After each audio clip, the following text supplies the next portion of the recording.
Hey Oilers, I'm Allison and I'm here at the MHS Art Show.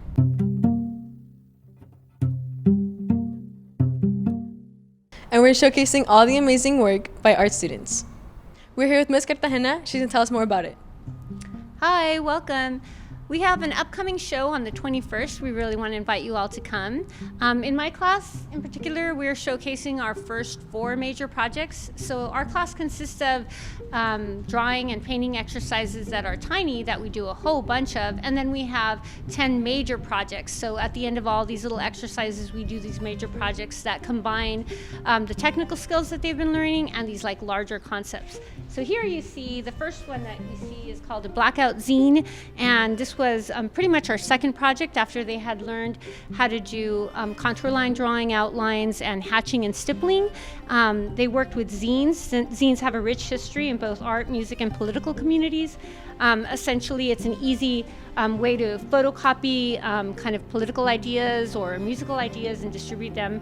And so you're going to talk in a little bit with the student who did an amazing piece over there. And these are 2 students featured. Aside from the larger projects, we also have sketchbooks going. And so I was highlighting 2 specific artists that were just amazing, both conceptually and technically within their work. This project here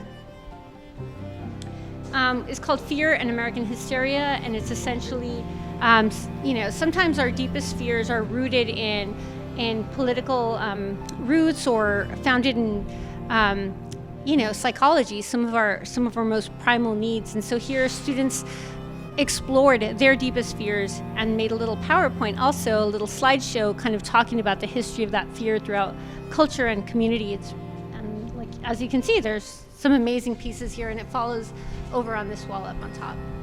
And then the next piece here is called The Things We Carried, and it's based on this Tim O'Brien book of short stories of basically Vietnam soldiers who were carrying both metaphorically and physically like a burden. And so here we talked about colonization, and students explored different regions and cultures that have been colonized, essentially understanding struggle and oppression, and its connection to larger narratives helps us understand ourselves and our current political landscape. So that's what's going on here. And then here across the way,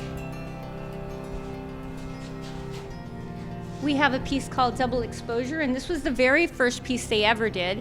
And essentially in our class, the very first thing that we learned to do is to rethink all the media messages that we're getting bombarded with on a daily. So every minute, every day, every hour, we're getting bombarded with media messages. And a media message is just something, information in public space.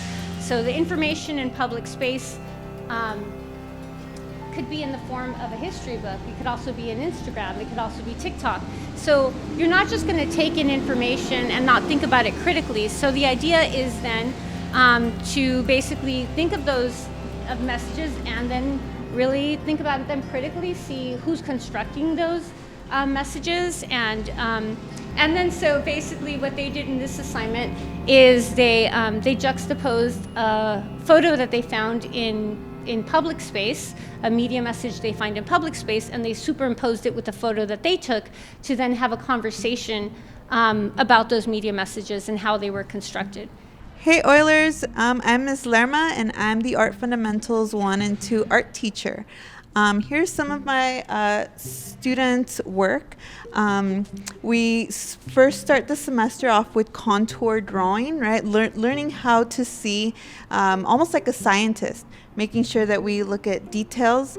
And then from that, we moved on a little more to learning about symbols and how we can create symbols through simplified images. And then we also added some Zentangle. So Zentangle is an art method that helps us relax when we're drawing, and a lot of the times we can enter this meditative state when we are drawing patterns. We also created different characters, and we were thinking about how to tell stories through a character's story and through their background.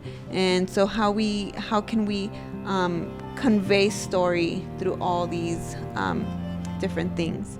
And then also to build on our skills, right, with shading, we started off with pencil, and then we learned how to use different types of pencils or different grades of pencils like HB and 2B and so on to create darker values such as this.